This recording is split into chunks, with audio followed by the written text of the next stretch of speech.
Hello, it's Ruby, and today it is Boxing Day, which means that I am getting started with my preparation for the new year. And I'm going to be running through the things that I would recommend doing before the new decade starts. So the first thing I am doing before 2020 is sorting out my expenses and finances. Basically everything I buy, I document in a spreadsheet in categories. So every single month I will do an overview of how much I spent on academic related things, travel, food, etc. But I didn't actually go through and do this for June, July, August, September, and so I need to do that before the beginning of the new year. It's really good to go over your finances at the end of the year because you can set financial goals for the new year, see where you're spending more money, where you want to be spending less. I think with food especially, when you're at university, like I'll just top up on things as I need them, and it's just good to be conscious of how much you're actually spending and also chasing people up for any money that you might be owed. The second thing is to come up with some new recipes that you can make in the new year. I've been trying out a few different things in the last month that I might want to cook more regularly in the new year. This is good because you can find healthy recipes and things that you really do enjoy making and eating. You just have more variety in your diet. It's really easy for us to fall into that rut of making the same meal on default when we don't really have enough time, when we don't know what to make. To prevent us from getting decision fatigue, this is a good thing to do. So I've tried to come up with 20 new recipes. Number 3 is to do a big sort out. So go through your wardrobe, your desk, your bookcase, and just get rid of anything that you don't need anymore. Do a big declutter. And fourth thing leading on from that is to have a big clean and tidy up. So reorganize any drawers which have become messy, clean your room, disinfect things. The big things I want to do are disinfect my desk, disinfect my electronics, and dust my beams. This is actually great. I can't believe I'm showing you this. Look at that. That's a big thing I need to do. I've been putting off doing that. I don't think I've dusted up there for about a year.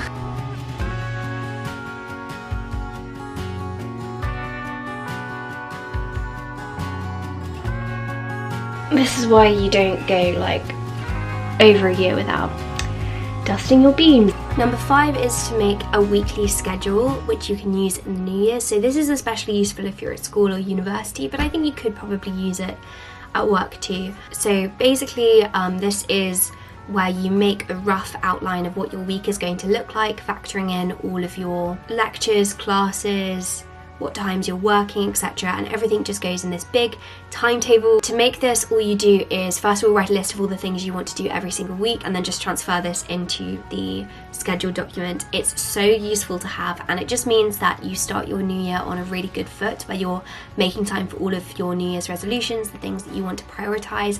And this doesn't have to be really strict. I'm not suggesting a minute by minute timetable for every day of the week, but just for example scheduling out time where you can focus on self-care, where you can focus on hobbies. It's completely up to you how specific this is, and that will just depend on the person. The 6th thing I'm going to do is write a letter to myself which I can open in the new year. This is something I actually saw in a video that Emma Johnson did last year or the year before, and I've been meaning to do it for a couple of years and I just haven't, but this year I'm going to write a letter to myself where I basically predict what I'm going to be doing and where I'm going to be this time next year, and then I can open it at the end of next year and kind of reflect on how my year has been different to how I anticipated it to be. Okay, so the next thing is the big thing, and basically this year one of my biggest New Year's resolutions is to start using a bullet journal. This is the one I'm going to be using. It's just a really simple black dotted journal. I have used a bullet journal in the past, but not properly. I used it during my A-levels for a few months.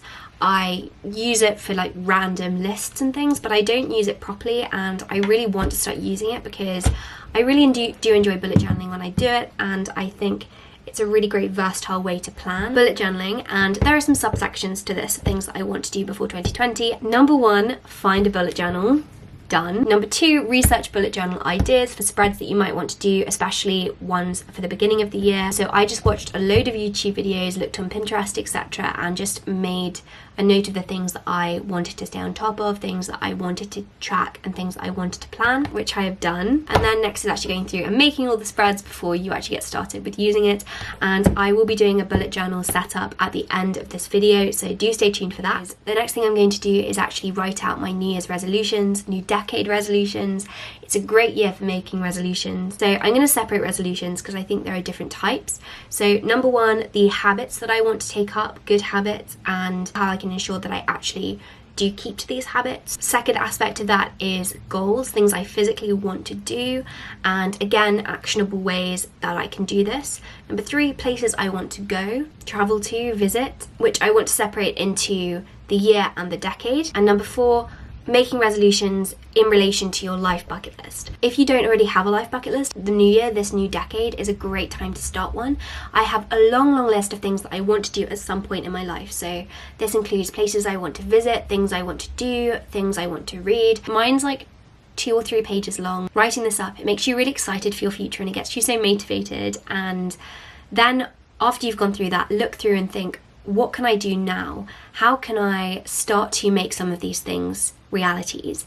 So one thing on my life bucket list is to have an article published in the New Yorker. So last year, one of my resolutions and goals was to start sending articles and essays and pieces of writing to the New Yorker, which starts to just push me in the right direction towards actually completing that thing on my life bucket list. And then the final thing, which I am recommending to do before the new year, is making a list of the people that you really want to spend time with and prioritise in the new year and your new decade. And whilst you're on it, write some letters to these people that you really care about to remind them that you really do appreciate them and that you want to stay chatting with them in the new year. I hope that you enjoyed watching this video, and now I'm going to go on to setting up my bullet journal. Okay, so as promised, I'm going to be showing you my bullet journal setup.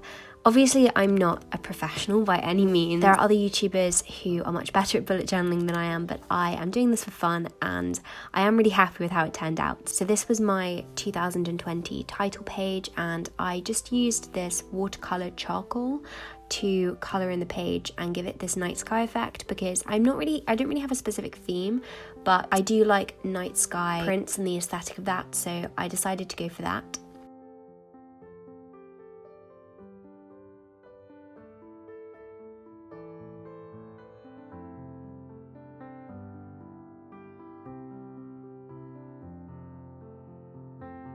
I wanted to write out a list of 100 things I wanted to do this year, and then this is something I will look back to every single month so I can see which things I want to focus on doing that particular month to make sure that I can actually complete all of these goals.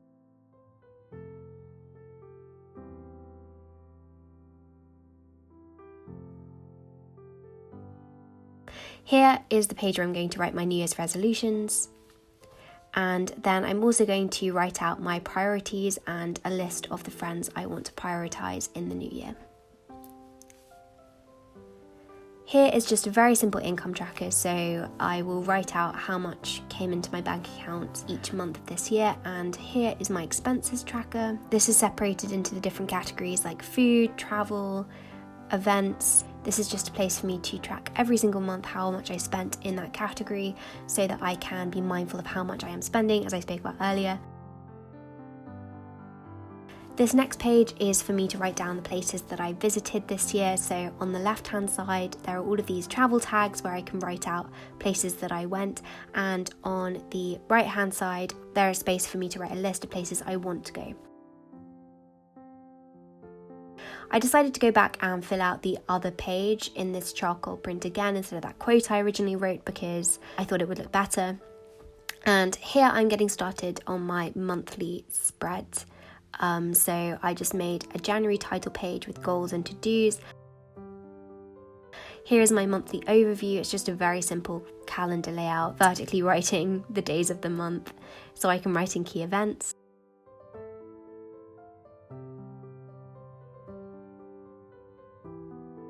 Then here is my expenses tracker, which is color coded, and also an income tracker. And on the same page, I decided to put in a place for if I borrowed money from anyone or if someone borrowed money from me, so that I wouldn't forget about it.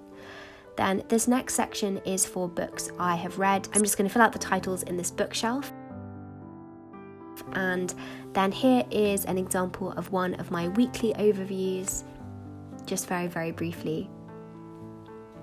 They're very simple spreads, but hopefully this is useful if you are wanting to start your own bullet journal this year. This is what I'm doing and I'm really happy with how it turned out. I'm excited to start using it. So thank you so much for watching this video. I hope that you enjoyed it and I hope that you have a productive week.